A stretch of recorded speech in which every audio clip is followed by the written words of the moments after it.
College के computer lab में पहली बार यूट्यूब को मिनिमाइज कर माध्यमिक शिक्षा मंडल की वेबसाइट को बार बार रिफ्रेश करते देख मैंने उसे टोका।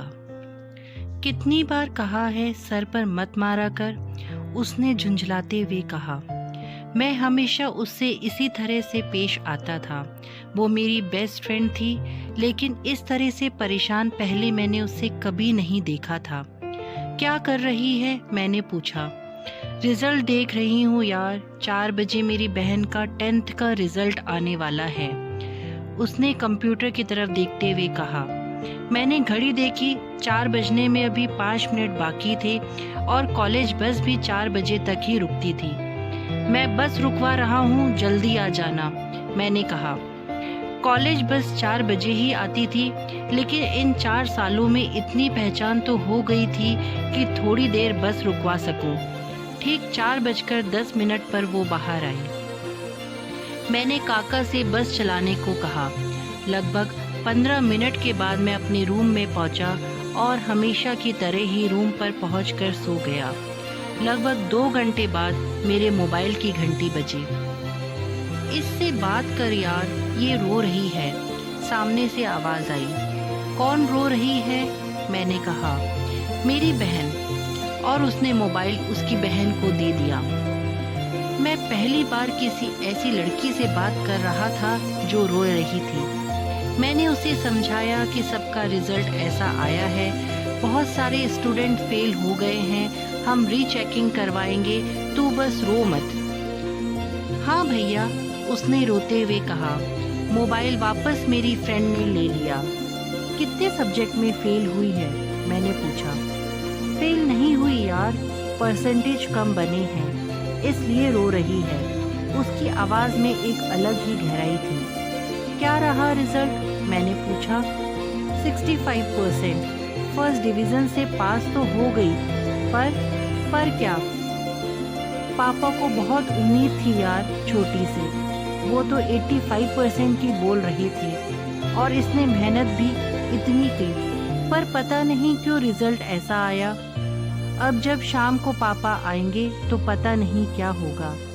उसने एक सांस में ही सब बोल दिया। कुछ नहीं होगा, आगे उसको क्या करना है ये सोचो, मैंने कहा। ठीक है, मैं समझाती हूँ इसको, उसने इतना कहा और फ़ोन कट कर दिया। 2 दिन बाद रोज की तरह ही सुबह सुबह हाथ में अखबार लिए मैं होटल पर चाय पी रहा था। अनायास ही मेरी नज़र एक फ़ोटो पर पड़ी। लगभग 30 बरस का एक आदमी एक 14 बरस की लड़की को हाथ थाम कर तालाब में खड़ा हुआ था। उत्सुकता से मैंने अखबार को मोड़कर करीब से देखा। लिखा था, 10वीं की एक छात्रा ने तालाब में कूदकर खुदकुशी की कोशिश की, राह चलते आदमी ने बचाया।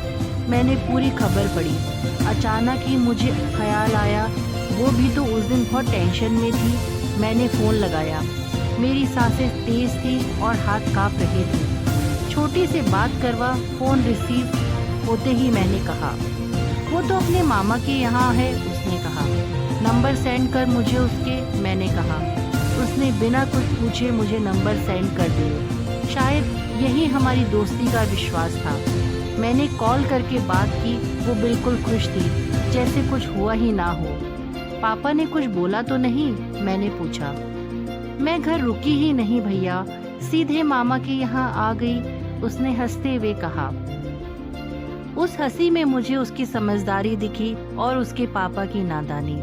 इस बात ने मुझे सोचने पर मजबूर कर दिया कि क्यों माता पिता अपने बच्चों पर एग्ज़ाम का इतना प्रेशर डाल देते हैं कि वो उस परीक्षा को ही अपनी ज़िंदगी समझ बैठते हैं। एक दिन में ही उस लड़की की ज़िंदगी मेरे लिए इतनी अनमोल हो गई। उसकी ज़िंदगी के बारे में सोचकर मैं कांपने लगा। फिर क्यों माता पिता ये नहीं समझते कि ज़िंदगी हर पल कोई ना कोई परिणाम तो देती ही है, पर इन परिणामों पर पड़ने वाला दबाव बहुत घातक परिणाम लेकर आता है। पता नहीं कितने ही विद्यार्थियों ने इस साल खुदकुशी की कोशिश की। कुछ खुशनसीब बच गए और कुछ बदनसीब नहीं, लेकिन परिणाम तो दिल दहलाने वाला ही था। तो ऐसी है आज की कहानी, जो एक सच्ची घटना पर आधारित है। और ऐसा ही हम अपने आसपास कहीं ना कहीं खबरों में पढ़ते ही हैं कि आज इस बच्चे ने सुसाइड कर लिया। और एग्ज़ाम के प्रेशर से बहुत सारे बच्चों में सुसाइड के केस देखने को मिले। तो आप उनको बताइए कि एक असफलता का मतलब जीवन को हारना नहीं है। जीवन में सफलता एक असफलता के बाद ही देखने को मिलती है। धन्यवाद।